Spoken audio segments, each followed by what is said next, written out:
Yo guys, welcome back to Fighting Talks, where we talk everything fighting. We're back with another video, another prediction video, and it's a big one, UFC 300, and I can't wait to drop my prediction for you guys. Thank you everybody who liked, commented, subscribed, shared the first video, shared the channel. I really do appreciate it. I really appreciate all the support across all platforms. Honestly, like I said, I'm going to try my best to get as many videos as I can, different kind of videos, a lot of content for you guys related to combat sport. Right now, we've had two big pay-per-view fight cards with UFC 299 with Xiaonan, and now we've got UFC 300, the big 300 pay-per-view event, this April 13th on the Saturday.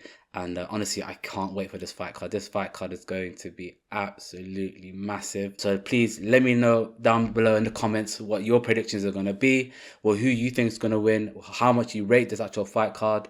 And yeah, we'll get straight into it. UFC 300, it's been a roller coaster for the UFC. Can't believe they've actually got to the 300th pay-per-view event. My introduction to the UFC was actually coincidentally Brock Lesnar at UFC 100 in his rematch against Frank Mir and the iconic post-fight interview. Obviously coming from our household, we was big on WWE, we was big on combat fighting, we were just big on wrestling, fighting with each other all the time. So to see somebody like a Brock Lesnar make that transition into something that we've obviously always questioned, whether WWE is real. Like, we know that the actual fighting is quote unquote real in the sense they do get hurt, they do suffer injuries, but the storyline isn't real.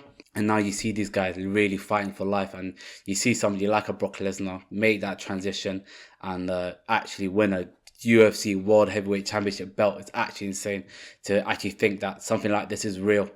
And it's been a roller coaster. And then now they've gone to the UFC 200 with that iconic yellow canvas with Amanda Nunes headlining that. And we've gone to see what she's done in the MMA, the sport of MMA, for women's MMA as well, being a double champ and retiring. It's been absolutely insane. The amount of legends we've seen across the sport from day one to literally now, actual living legends fighting in the sport. Yeah, honestly, this is going to probably breed new legends, and just hopefully it just lives up to the expectation. We'll touch on a few topics that did arise with the UFC 300, especially with the main event, whether it was the main event worthy for this event, for the big 300. But like I said, regardless, as a pay-per-view event, as a fight card, this is stacked from top to bottom.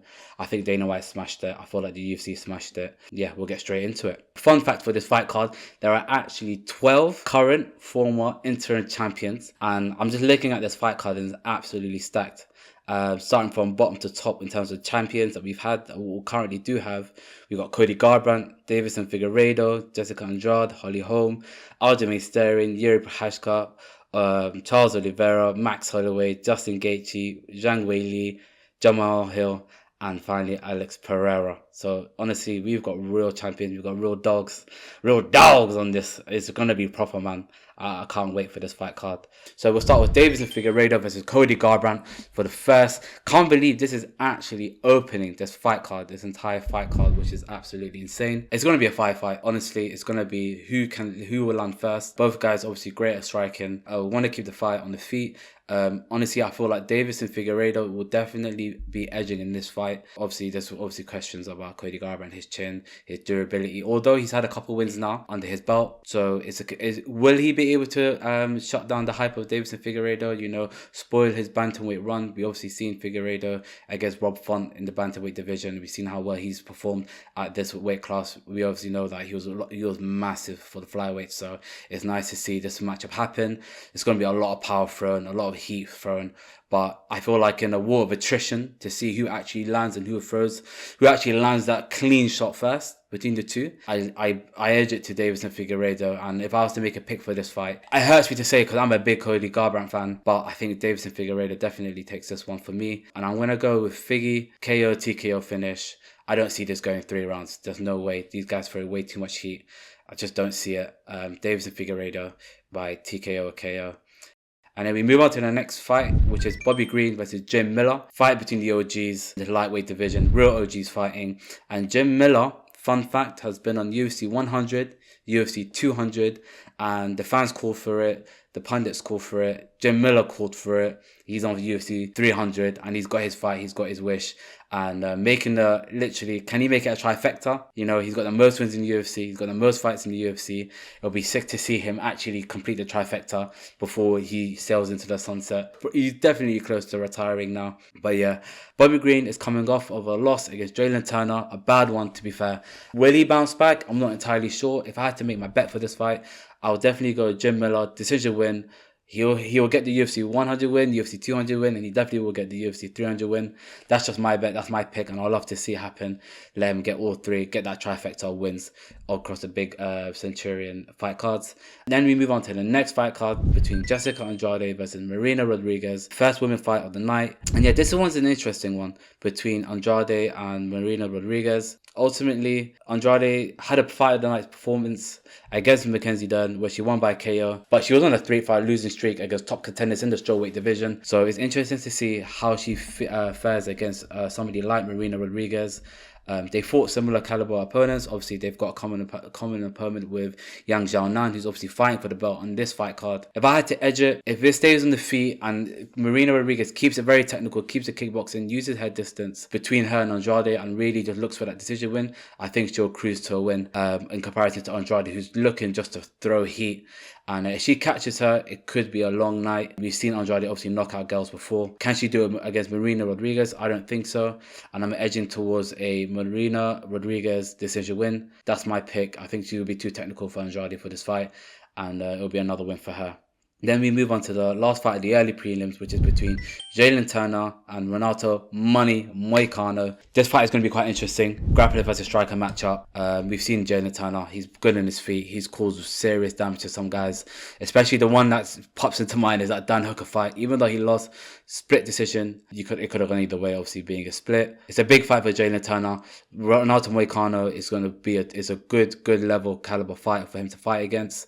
In terms of tactics, Jalin Turner's best bet, keep it on the feet against Renato Moicano. Really use his distance, really put on the pace against Renato Moicano. And otherwise, on the other hand, Moicano, he's obviously just been a fan favorite, going crazy right now. Those post-fight speeches has been absolutely immense for him. It's interesting to see what route he takes. On the feet, he's getting better, but ultimately, grappling is where he's going to want to be. Jalin Turner is a lengthy fighter, so it will be interesting to see how he deals with the length. But ultimately, grappling is where his strength lies. It will be nice to see Moicano, see how he tackles this fight.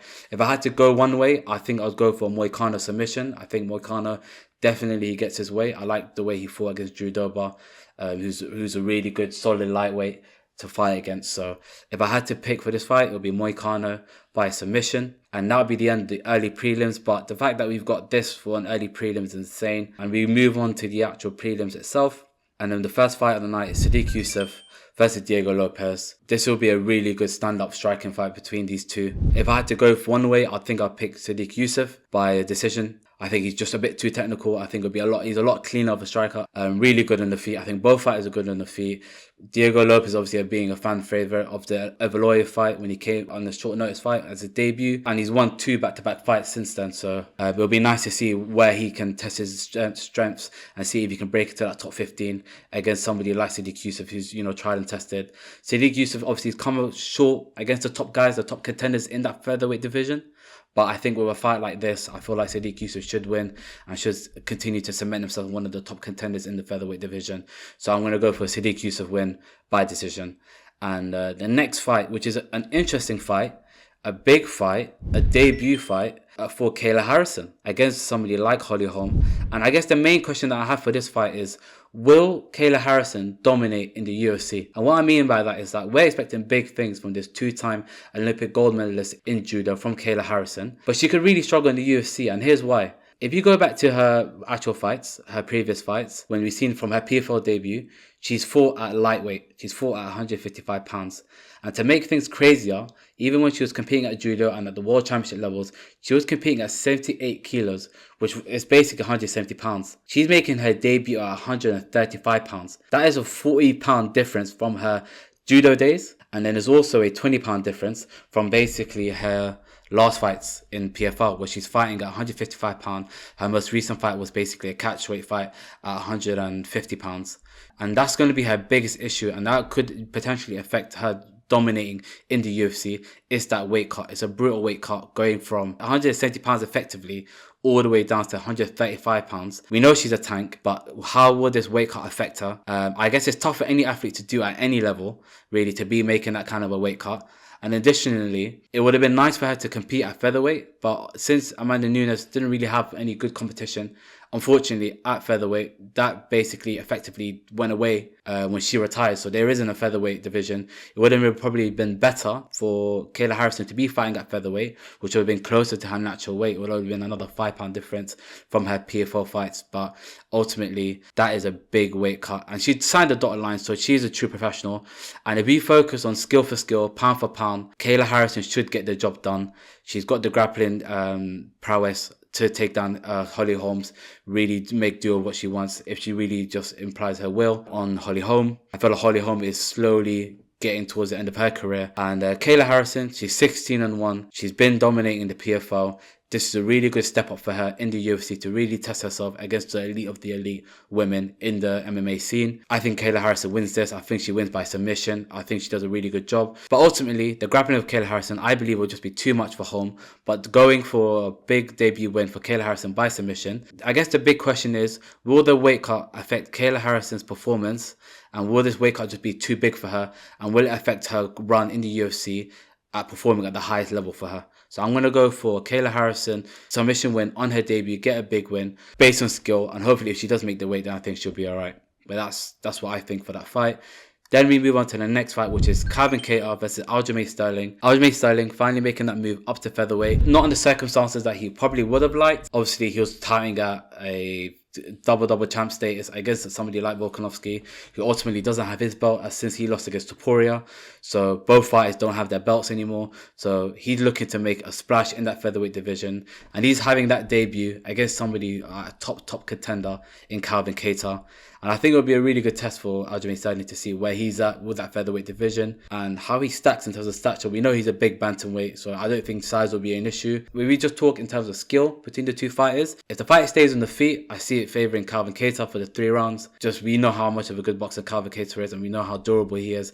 We know he's coming off an injury, and that knee injury against Arnold Allen. It's been a while. It's been, I think, 2 years since he's last fought, so it'll be interesting to see where he stacks against the rest of the current featherweights and against a champion, a former champion in Aljamain Sterling. So, but I think based on the circumstances that Calvin Kattar has been away for a little bit, Aljamain Sterling, even though he's come off a loss against O'Malley, has been bantamweight champion, literally faced a murderer's row in the bantamweight division. So just based off the activity of Aljamain Sterling, the fact that he's a former champion, so I don't really want to rule him out. And I just feel like styles make fights. I feel Aljamain Sterling is best to take this fight to the ground, go for that submission, fight for that grappling, get those grappling exchanges in. And if he does that, I think it'll be absolutely fine, Aljamain Sterling. So if I had to pick, I think I'll go Aljamain Sterling by submission. But I really want to see where Calvin Kattar is at after a long layoff with that injury. And then we go on to the headline for the prelims, Yuri Procházka versus Aleksandar Rakić. Another former champ and a fan favourite in Yuri. Everybody loves Yuri. We've seen him just burst into the scene, having devastating KOs. I think the one that I think gets everybody is the Dominic Reyes, absolutely flatlining him and his head just hitting the canvas face first. Absolutely insanity. He tore his shoulder once he won that belt during training, and obviously relinquished the belt and allowed for Jamahal Hill and for the likes of Jamahal Hill versus Glover Teixeira to fight for that vacant belt. This lightweight division is interesting because the belt's moved quite a few times. It hasn't been stable since the likes of DC and the likes of John Jones. It's moved quite a bit. Obviously, we had stability with DC. We've had long-standing champions, and it's moved a few times already with Yuri vacating the belt and obviously Jamahal Hill vacating that belt as well. So it'll be interesting to see Yuri getting back into that title contention picture. He's obviously coming off a loss with Alex Pereira for that vacant light heavyweight belt, which they both competed for. And he's coming against somebody like Aleksandar Rakić, who, fair enough, has been coming off of a layover, a 2-year one. He also had a leg injury, a non-contact one against Jan Blachowicz. He's had a couple of cancelled fights as well. He's been eager to get into the fight scene, back in contention. And he's coming across against a tough Yuri, who's looking to prove a point. It's going to be tough between these guys. If I had to pick, it's going to be, obviously this fight, the way I see it is, it's going to be on the feet. It's going to be competing between the two. If I had to go for one, I think I'll go for Jiri, just based on activity. And I just feel like he's just more dangerous on the feet. We know, Rakić packs power, but in terms of just versatility and striking and just the actual carnage that Jiri brings to the table, Rakic's last few performances, from what I remember, wasn't the most exciting. And I feel like Jiri will just bring that carnage, that chaos into the octagon. And I feel like it'll be too much of Rakić to deal with. It was going to be a war. I feel like these guys will really go at it. And if I had to pick, I'll pick Jiri by decision for this fight. It could be a real fight of the night, this one. And it takes us on to our main event, our pay-per-view for UFC 300. Let me know what you guys think of my picks so far. We're currently at the main card for this UFC 300, April 13th on Saturday. Let me know what you guys think in the comments below. Let me know what your picks is in the comments below. It'll be interesting to see where you guys stand at the end of this fight night and to see who gets closer. And then we can try to tally up and compete against one another. So I think it'll be quite sick. Try and make this quite interactive. But yeah, let's just start with the first fight of the main card, Bo Nickal versus Cody Brudage. This is now Bo Nickal's third consecutive pay-per-view main card as he opens up that card, and it's a big one at UFC 300. But I guess the question is that I've been seeing on social media quite a bit is Bo Nickal overhyped? Is Bo Nickal overrated? And it's easy to see why you shouldn't really buy into this hype. So let me kind of explain why. Of Bo Nickal, he's currently 5-0 in his career, but if you look at the opponents he's fought, it isn't really that impressive. So we can start with his first fight in the UFC, and it was against a fighter who had lost basically 4 out of his 6 fights before fighting him, and then gone on to lose another 2 times, which led to his retirement.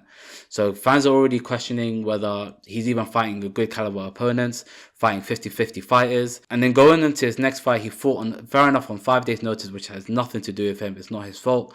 But fighting against a guy on 5 days notice, an undersized middleweight at 5'8", and obviously dismantling him. But fighting that on 5 days notice and fighting against a guy who doesn't really have time to prepare, for an up-and-coming guy, for somebody who's really been tight and really being pushed by the UFC, it's kind of being thrown into the deep end, which is quite harsh, I guess, in that sense.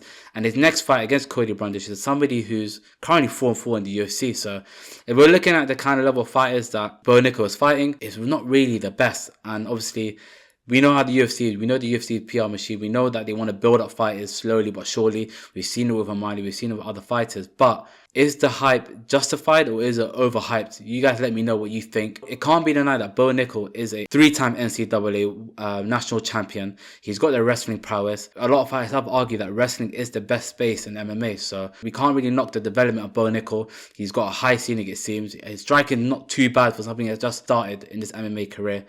And I think it's very harsh to now just derail the hype train. I think he still has a long way to go. I don't think he's a polished fighter, but it's a long career that he's kind of got going for him. And if the UFC pick the right fights for him, if he picks the right fights for himself with his team and his management, I don't think it's far-fetched for him to get really far in the middleweight division. But it is a stacked division. So who knows really where Bo Nickal will be in a few years. Maybe he can justify the hype, or maybe the train will crash, but I guess that's for him to perform and for us to really find out eventually to see where he actually stacks. But I think for this fight, ultimately, I see Bo Nickal getting the job done. His striking is good enough to get the win. Otherwise, he can just rely on his wrestling and obviously just go take it to the ground, get in those grappling exchanges, and I think he'll be okay. And I see Bo Nickal winning by decision, and I think he'll be fine. And it takes on to our next fight, which is Charles Olivera versus Arma Tsarukyan, which is basically touted to be the #1 contender fight for Islam Makhachev. This is an absolute banger of a fight. And I guess the question that I have when I look at this fight and I look at the next fight between Max Holloway and Justin Gaethje is the lightweight division the best division currently in the UFC? I feel like the lightweight division is probably the best it's been, and it is always known to be one of the better divisions in the UFC. The top contenders, they're all fighting, especially the top 4. They're fighting one another. They're fighting guys below them. The old guard versus the new guard. We're seeing top level opponents fighting one another in this division, and we see Islam Makhachev at the top of that pinnacle, at the top of that division, that lightweight division. Obviously, it's been rumored to see Dustin Poirier fight next for the belt against Islam Makhachev. We've seen both fighters calling for it. I don't know how I feel about that fight in particular, only because I feel like there's more worthy opponents. For example, this #1 contender fight between Charles Olivera and Arman, or even Justin Gaethje, if he beats Max Holloway, I feel like could be more deserving than Dustin Poirier, especially since Justin Gaethje won the BMF belt against Dustin Poirier with a head kick. So, but then again, 2 things can be right. We can have Dustin Poirier versus Islam for that belt in June, which are both calling for a fight in June. and we can see the number one contender fight being next for the title on the contingency that Islam does win that fight against Dustin Poirier and it doesn't really mess it up, because that could really throw a spanner in the works to see Dustin Poirier be lightweight champion of the world. It will be sick to see Dustin Poirier reach the pinnacle the same way Charles Oliveira reached that pinnacle. So at the end of the day, they got to earn those. They got to earn that right. They got to earn that belt. But like I said, the lightweight division is probably the best where it's been. With regards to this fight though, I'll definitely favour Olivera, and the reason why is the striking and the grappling differences between the two. We know how high level Arman is with the grappling. We've seen it with his fight, his loss against Islam Makhachev, that those grappling exchanges were really high level. If you haven't watched that fight, go back. It was amazing to see these guys going at it. However, the way I see Arman tackling this fight is he has to kind of look at Islam Makhachev's game plan and how to tackle it, really be comfortable on the feet against Olivera, and be really comfortable on the ground in those grappling exchanges with Olivera, if and when Olivera takes it to the ground. However, the difference where I see it is in the striking between Olivera and Arman. I see Olivera edging it. I feel like his strike is a lot crisper. I feel like he packs more power between the two. And I feel like Olivera can really cause damage on the feet. It could easily be a war. And on top of that, just the threat of Olivera and his jiu-jitsu on the ground is just insane. And I feel like it's going to take serious courage for Arman to try and overcome that. If he's comfortable on the ground and he doesn't look phased and he's able to, get through those exchanges, in those grappling exchanges in particular, I think it's going to be a long night out for Olivera, especially if he's not going to get his way. But ultimately, that Olivera, when he just, I don't know, I feel like other fight fans know what I mean with Olivera. It's just that hype, just that aura that he has when he comes into the ring, when it just fights where it really means it and really means a lot, and there's a lot riding on it. I feel like Olivera does prevail, and he's showing that in his last few fights, his title defenses, his fights against Gaethje, Michael Chandler, Dustin Poirier. He's showing that he's got that dog in him. So I just can't rule out Charles Oliveira for this fight. He was meant to fight against Islam Makhachev for the belt before he had the injury in Abu Dhabi, which led to the infamous head kick KO between Islam and Volkanovski. But I'd love to see a rematch. And I'm going to go with Charles Oliveira. I can't actually call. I don't know if it's going to be... I don't see it being a TKO KO finish. So I'm going to go for Oliveira. Submission win, if not decision win. But you guys let me know what you think about that fight. Let me know what you think about that analysis. And let me know what your favourite fight of the night is actually going to be. Because... honestly, this fight could go so many different ways, and it's going to be an absolute banger of a fight. But this now takes me on to another banger for the actual BMF title between Justin Gaethje and Max Holloway. And this is probably the fan favorite fight. This is the one that fans are definitely looking forward to. This is an immovable object versus an unstoppable force between Justin Gaethje and Max Holloway. The Iron Chin Max versus the power of Justin Gaethje. I just want to see chaos in this fight. That's just the best way to describe it. I want to see blood. I just want to see two guys just swinging, going for it. And there's just no better two guys to have fight for this BMF belt between Justin Gaethje and Max Holloway. And you have Mark Coleman, who's going to be wrapping the belt around the winner, who was also on UFC 100 with his win on UFC 100. So it's good to see fighting heritage on this fight card. I can't wait. It's interesting. So with this fight on the feet, I think they're quite even. Honestly, I think the difference is going to be in power, and it's just going to be in terms of durability. It's a 5-round fight. So if we're going to just see whether it'll be a war. But with the striking on the feet, I guess the difference is who's more likely to get KO'd, who's more likely to get dropped in this fight. And I feel like we've seen Max Holloway get buzzed, but we've never seen him get dropped. And I feel like Justin Gaethje is definitely the guy to do it. But from what we've seen, Justin Gaethje, if Max Holloway connects Justin Gaethje with a clean shot and a powerful shot, we've seen Max Holloway bulking up. It could be a bad night for Justin Gaethje. We've seen these guys really going for it in the past against other opponents and getting those TKO KO finishes. If we look from it from Max Holloway's point of view, this is Max Holloway's chance to spoil the party. Max Holloway is making another move to lightweight against Justin Gaethje. He made another one years ago against Dustin Poirier for the interim lightweight belt, and it wasn't a successful affair against Dustin Poirier. He came up short. It felt like there was a lack of power, you could say, where every time Dustin Poirier was hitting Max Holloway, you can see it really affect him. And I feel like it could bode the exact same way with Justin Gaethje, who hits just as hard, if not potentially harder than Dustin Poirier. And yeah, it's just one of them ones where it could really be a long night for Max Holloway. But Max Holloway, his boxing is so elite, and Justin Gaethje gets hit, and he gets hit a lot. So, and also is if we've seen who's more likely to get KO'd, and we've seen who's been finished, who's been dropped, Gaethje does tend to get buzzed and he has been dropped before, and he gets buzzed really bad. So if Max Holloway can really keep the distance, really keep the boxing sharp, and really make clean hits against the likes of Justin Gaethje, I see it edging towards Max Holloway. This fight isn't going to the ground, just to caveat that. It's going to really stay on the feet between these two guys. Honestly, at the end of the day, I think it just depends on the durability between these two guys. And whether it goes 5 rounds, if it goes 5 rounds, it'll be a miracle, because these guys are just absolutely insane fighters. And I just feel like I just don't see it going distance. If I had to lean towards one fighter, I am kind of leaning towards Max Holloway for this fight. I just feel like he's going to spoil the show. I feel like he's going to make a splash in the lightweight division. He's going to throw his name in the hat for the belt. Because I feel like for Max Holloway, there isn't a loss in this situation for him. He either wins this belt, he becomes the BMF, and he can literally put his name in that category to fight and be a top contender in the lightweight division. Or honestly, he can go back to featherweight and compete with Topuria and put his name in as a fresh contender for Topuria for that featherweight belt. So for Max Holloway, I'm leaning towards him. I'm going to pick Max Holloway. I'm going to pick by TKO, late TKO for Max Holloway. But honestly, I would not be surprised Justin Gaethje winning this fight. If he wins by KO, it's going to be a shock to everyone. So if I was to pick Justin Gaethje to win, it would be by decision. But then again, he head kicked Dustin Poirier, who we never thought would get head kicked like that. And we didn't even think Justin Gaethje had it in his locker to throw a head kick like that and to land flush and to KO him. So like I said, this is probably going to be one of the best fights of the night. Probably will be the fight of the night for the BMF belt. Deservedly so. Justin Gaethje, Max Holloway. I'm going to go for a Max Holloway win. Will take us on to our next fight, which is Zhang Weli versus Xiaonan for the strawweight belt. Another champion in Zhang Weli. An all-China matchup. We would have been sick if this was in China. I remember being there in UFC Shenzhen, watching Zhang Weli win her actual belt. I actually was there with my boys. That was a sick fight. That was a sick day. That was a crazy fight card. Crazy atmosphere. It's sick to see how the China fans were supporting one of their own.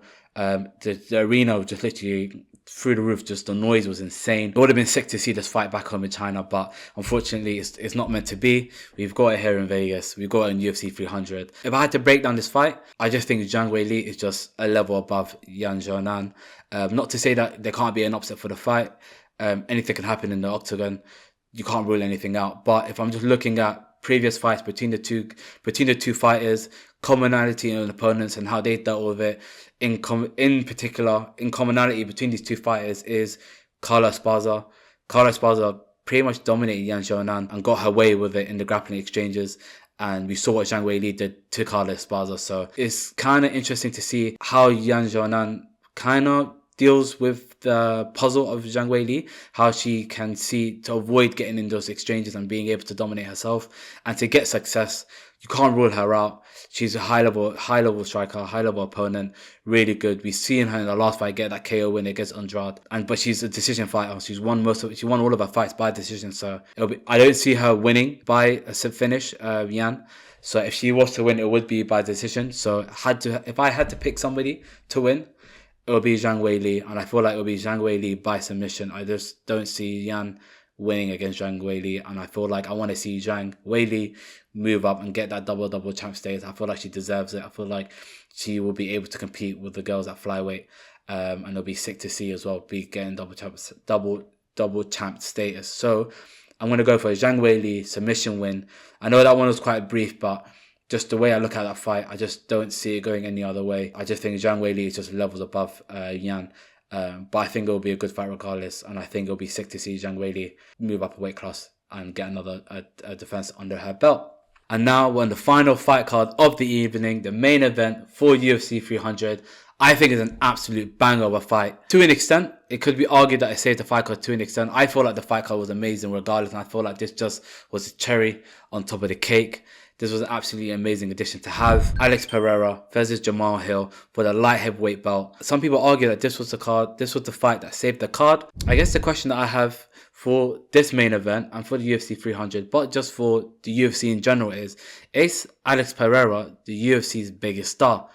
And I felt like there was a lot of debate to see who would headline this card. We obviously saw rumors with the John Jones and other, matchups to see who would actually headline this fight card.